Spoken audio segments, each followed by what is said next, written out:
องปานขี้มินอายบอกกินข้าวปลาอาหาร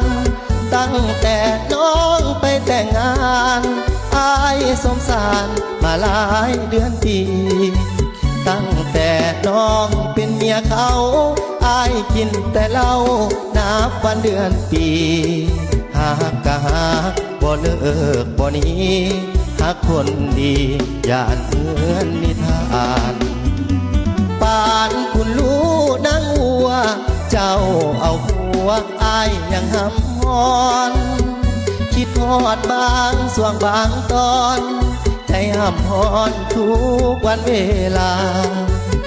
สิขาอายก็ยอมตายคือมาหักหลายแท้เด็กการดาเจ้าเอาผัวก็ยังของท่าสวรรค์บนฟ้าคือบ่เห็นใจ